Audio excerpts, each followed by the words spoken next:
The three most overlooked signs that somebody's going to commit suicide, the three signs that are overlooked so commonly that somebody's actually going to kill themselves is this. And I share from experience because I lost my wife to suicide in 2015. She killed herself. 2017, my dad killed himself. I lost my wife and my dad to suicide.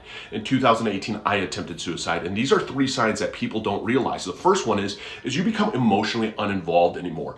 It goes from, talking about your depression, talking about struggles. They're talking to you about, feeling bad and all this. And a lot of times it's kind of almost like a burden you feel because you're just like, man, every time I talk to this person, they're always depressed. And then all of a sudden they stop talking about themselves. They stop sharing about depression all of a sudden. They stop sharing about how they're feeling inside. And they're more concerned with just you and how you feel and how your future is going to be good and new things for you. And they're unwilling all of a sudden to open up anymore. They've closed that door because they don't want to share anymore because they feel that it's pointless. The next sign is that people actually truly give stuff away or they clean up. My dad, he cleaned up his whole office. My mom thought he was spring cleaning or winter cleaning or whatever, just getting rid of a bunch of crap. He threw out a ton of stuff.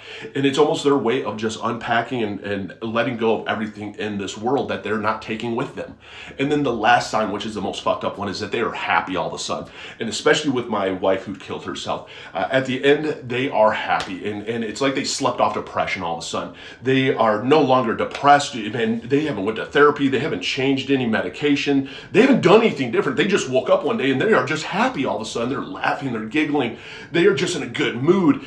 They're talking to family members that they haven't talked to before. All of this stuff. And it's almost like you're excited for them, but in reality, it's that they have proven to themselves that almost in their own head that they are a burden, that they're broken, that they're damaged, that everybody's life is better off without them, that no one wants to see the real them, that they want the fake them, and that they don't matter. And it almost solidifies that decision they made to take their life, and that's one of the scariest things there is. It's almost like that surge before somebody ends up dying that nurses will talk about, where right before somebody dies, they have this huge burst of energy.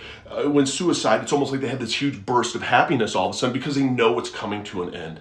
And again, I share from experiences for educational purposes only to help somebody out there who is struggling that maybe doesn't feel felt or seen by anybody and feels like a burden, damaged and broken, because I've been there before, man. It's the worst place to fucking be. But if you feel this way and if you are struggling, reach out, tell everybody how you truly feel, what's truly going on, ask for help and want help and be able to receive help. Because what happens is if you tell strangers that you are suicidal and that you're thinking about killing yourself, guess what? Those strangers are going to be on the phone with 911. They are going to be getting you help right away. And you have to want that help. And you have to stand firm that you are struggling and go through that process because it does get better. And as somebody who tried to take his life in 2018, the best thing I can say is that I'm still here because it turned out amazing and it was so worth it to keep staying.